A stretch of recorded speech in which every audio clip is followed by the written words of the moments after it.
ଲକ୍ଷ୍ମୀବନ୍ତ ନାରୀକୁ କିପରି ଚିହ୍ନିବେ? ଲକ୍ଷ୍ମୀବନ୍ତ ନାରୀ ଚିହ୍ନିବେ କିପରି? କେଉଁ ଗୁଣ ଥିଲେ ଜାଣିବେ ଯେ ଏହି ନାରୀଟି ଲକ୍ଷ୍ମୀ ସ୍ୱରୂପା? ଭାଗ୍ୟଶାଳୀ ନାରୀର ଲକ୍ଷଣ? ଭାଗ୍ୟବନ୍ତ ବୋହୂଟେ ପାଇବେ କିପରି? କେଉଁ ସବୁ ଲକ୍ଷଣ ଥିବା ଝିଅକୁ ଆପଣ ବୋହୂ କରି ନେବାକୁ ଚାହୁଁଛନ୍ତି? ତେବେ ଚାଲନ୍ତୁ ଜାଣିବା ଏହି ଭିଡ଼ିଓରୁ। ଯଦି ଏତେ ପର୍ଯ୍ୟନ୍ତ ଆମ ଚ୍ୟାନେଲକୁ ସବସ୍କ୍ରାଇବ୍ କରିନାହାନ୍ତି ତେବେ ଡେରି ନ କରି ଭକ୍ତିଭରା ହୃଦୟରୁ ଲାଇକ୍, ସେୟାର ଓ ସବସ୍କ୍ରାଇବ୍ କରିଦିଅନ୍ତୁ। ବନ୍ଧୁଗଣ, ଯେଉଁ ସ୍ତ୍ରୀ ସ୍ୱାମୀଙ୍କୁ ସମ୍ମାନ ଦିଏ, ସ୍ୱାମୀଙ୍କୁ ପୂଜା କରେ, ସେ ହେଉଛି ପ୍ରକୃତରେ ଲକ୍ଷ୍ମୀ ସ୍ୱରୂପା ନାରୀ। ପତିବ୍ରତା ସ୍ତ୍ରୀ ଯେମିତି ଯେଉଁ ମହିଳାମାନଙ୍କର ନାକର ଅଗ୍ରଭାଗରେ କଳା ଯାଇଥାଏ, ସେହି ମହିଳା ସୌଭାଗ୍ୟବତୀ ହୋଇଥାନ୍ତି। ଯାହାର କପାଳରେ କଳା ଯାଇ ରହିଛି ସେମାନେ ଅତ୍ୟନ୍ତ ଧନବାନ ଓ ବୁଦ୍ଧିମାନ ମଧ୍ୟ ହୋଇଥାନ୍ତି। ତାଙ୍କ ସହିତ ଯଶ, କୀର୍ତ୍ତି ଓ ସେମାନଙ୍କ ସମାଜରେ ପ୍ରତିଷ୍ଠା ବଢ଼ିଥାଏ। ଯେଉଁ ମହିଳାଙ୍କର ନାକ ଚେପ୍ଟା ସେମାନେ ବିଦ୍ୟାବତୀ ଓ ଗୁଣବତୀ ହୋଇଥାନ୍ତି।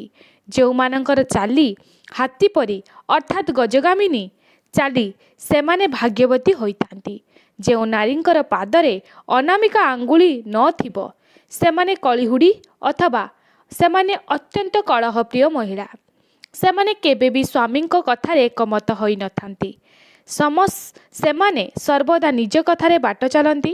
ଯେଉଁ ମହିଳାମାନଙ୍କର ପାଦ ମଧ୍ୟମ ଆଙ୍ଗୁଳି ଭୂମିରେ ଲାଗୁନଥିବ ସେମାନଙ୍କ ଏକରୁ ଅଧିକ ସ୍ୱାମୀ। ଯେଉଁ ମହିଳାମାନଙ୍କର ପାଦ ଚିକଣିଆ, ନଖ ତମ୍ବାଳିଆ ରଙ୍ଗର, ତଳିପାଦରେ ମାଛଙ୍କୁଶ ଚକ୍ର ଚିହ୍ନ ପରି ନାରୀ ସାକ୍ଷାତ ମା ଲକ୍ଷ୍ମୀ ସ୍ୱରୂପା ନାରୀ। ସେହିପରି ଯେଉଁ ନାରୀର କାଳି ଆଙ୍ଗୁଳି ଭୂମିରେ ଲାଗୁନି ତେବେ ପ୍ରାୟ ସମୟରେ ସେମାନେ ବୈଧବ୍ୟ ଦଶା ଭୋଗ କରନ୍ତି। ଯଦି ସେମାନେ ପୁନର୍ବାର ବିବାହ କରନ୍ତି ତେବେ ଆଉ ଥରେ ବୈଧବ୍ୟ ଦଶା ଭୋଗ କରିବାକୁ ପଡ଼ିଥାଏ। ସଂସାରରେ ନଷ୍ଟ ହୋଇଯାଇଥାଏ। ଯେଉଁ ମହିଳା ମାନଙ୍କର ପାଦ ଓ ଗଇଁଠି ଅଳ୍ପ ଉଚ୍ଚା ହୋଇଥିବ, ପାଦ ତଳେ ଚକ୍ର, ଲଙ୍ଗଳ, ମାଛ କିମ୍ବା ପଦ୍ମଚିହ୍ନ ଥିବ, ସେହି ପ୍ରକାର ନାରୀ ଅତ୍ୟନ୍ତ ଭାଗ୍ୟଶାଳୀ। ସେମାନେ ରାଜସୁଖ ଭୋଗ କରିଥାନ୍ତି। ଯେଉଁ ମହିଳା ସେମାନଙ୍କର ମଥାରେ ଲୋମଯୁକ୍ତ ଥିବ କିମ୍ବା ମଥାରେ ଶିର ଦେଖାଯାଉଥିବ ସେମାନେ ପ୍ରାୟତଃ ଦୁଃଖ ଭୋଗ କରନ୍ତି। କାହିଁକି ନା ସେହି ମହିଳାମାନେ ସର୍ବଦା ରୋଗଗତ ସମସ୍ୟା ଭୋଗ କରନ୍ତି।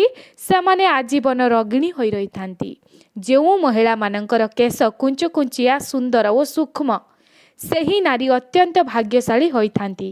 ଯେଉଁ ମହିଳାମାନଙ୍କର କେଶ ଘନ କଳା, କୁଞ୍ଚକୁଞ୍ଚିଆ ହୋଇଥିବ ସେମାନେ ଜୀବନରେ ଅନେକ ସୁଖ ଭୋଗ କରନ୍ତି। ଯେଉଁ ନାରୀମାନେ କେଶ ଛୋଟ ଓ ସୁନ୍ଦର ହୋଇଥିବ ସେମାନେ ହେଉଛନ୍ତି ରାଜକନ୍ୟା ସଦୃଶ। ଯେଉଁ ମହିଳାମାନଙ୍କର କେଶ ଲମ୍ବା ଓ ଚିକ୍କଣ ସେହି ନାରୀମାନେ ପୁରୁଷମାନଙ୍କ ପାଇଁ ଅତ୍ୟନ୍ତ ଭାଗ୍ୟଶାଳୀ ହୋଇଥାନ୍ତି। ଏହିଭଳି ନାରୀକୁ ଯଦି ଆପଣମାନେ ବିବାହ କରିବେ ତେବେ ଆପଣମାନଙ୍କର ବହୁତ ଭାଗ୍ୟଶାଳୀ ହୋଇଯିବେ। ସେହିଭଳି ଯେଉଁ ନାରୀମାନେ ଟିକେ ଟିକେ କଥାରେ ଠ ଠ କରି ହସନ୍ତି, ଅଯଥା ହସନ୍ତି, ସେହି ନାରୀମାନଙ୍କର ଚରିତ୍ର ଭଲ ନୁହେଁ। ଶାସ୍ତ୍ରରେ କୁହାଯାଇଛି ଯେଉଁ ନାରୀ ହସିଲା ବେଳେ ସେମାନଙ୍କର ଶରୀର ଥରୁଥିବ ସେମାନେ ବହୁତ ଭାଗ୍ୟଶାଳୀ। ସେହିଭଳି ଯେଉଁ ନାରୀ ହସିଲା ବେଳେ ସେମାନଙ୍କର ଦାନ୍ତ ଦେଖାଯାଉନଥିବ ସେହି ନାରୀମାନେ ବହୁତ ସୁଖୀ। ଯେଉଁମାନଙ୍କର ଚରିତ୍ର ବହୁତ ସୁନ୍ଦର ସେମାନଙ୍କର ମନ ମଧ୍ୟ ବହୁତ ସୁନ୍ଦର ହୋଇଥାଏ। ଯେଉଁ ମହିଳାମାନେ ଗୋଟିଏ ସରଳ ରେଖାରେ ସିନ୍ଦୂର ପିନ୍ଧିଥାନ୍ତି ବା ଲଗାଇଥାନ୍ତି ସେମାନେ ଅହିସୁଲକ୍ଷଣୀ ହୋଇଥାନ୍ତି। ଯେଉଁ ମହିଳାମାନେ ହସିଲା ବେଳେ ଗାଲରେ ଗାତ ବା ଡିମ୍ପଲ ଦେଖାଯାଏ, ଯଦି ଦୁଇଟି ଗାଲରେ ଗାତ ହୋଇଯାଏ ତେବେ ଏହିଭଳି ନାରୀକୁ ଲମ୍ପଟି ଜାତୀୟ ନାରୀ କୁହାଯାଏ। ଯେଉଁ ନାରୀମାନେ କଣେଇ କଣେଇ ମୁରୁକି ହସୁଥାନ୍ତି ସେହି ନାରୀମାନେ ଅନ୍ୟ ପୁରୁଷ ପ୍ରତି ଆକୃଷ୍ଟ ହୋଇଥାନ୍ତି। ଯେଉଁ ନାରୀମାନେ କଥା କହିଲା ବେଳେ ଆଖି ବିଲେଇ ପରି ହୋଇଯାଏ ସେହି ନାରୀମାନେ କର୍ମଠ ହୋଇଥାନ୍ତି। ସେମାନେ ଅଧିକ କାମ କରିବା ପାଇଁ ପସନ୍ଦ କରନ୍ତି ନାହିଁ। ବହୁତ କାମିକା ହୋଇଥାନ୍ତି ମଧ୍ୟ। ଯେଉଁ ମହିଳା ହସିଲା ବେଳେ ସେମାନଙ୍କ ଉପର ଭାଗଟି ଦେଖାଯାଏ ସେହି ନାରୀ ଚୋରଣୀ ହୋଇଥାନ୍ତି। ଯେଉଁ ମହିଳାମାନଙ୍କର ଗୋଇଠି ଅସମାନ ହୋଇଥାଏ ସେମାନେ ପ୍ରାୟ ସମୟରେ ଦୁଃଖରେ ଦାରିଦ୍ର୍ୟତାର ସହିତ କାଳଦିପାଦ କରିଥାନ୍ତି। ଯେଉଁ ମହିଳାମାନଙ୍କର ମୁଣ୍ଡ ବଡ଼ ହୋଇଥାଏ ସେମାନେ ଖଳ ପ୍ରକୃତିର ହୋଇଥାନ୍ତି। ଯେଉଁ ମହିଳାମାନଙ୍କର ମୁହଁ ଗୋଲାକାର ହୋଇଥାଏ ସେହି ପ୍ରକାର ନାରୀ ଅତ୍ୟନ୍ତ ସୁଲକ୍ଷଣୀ ନାରୀ ହୋଇଥାନ୍ତି।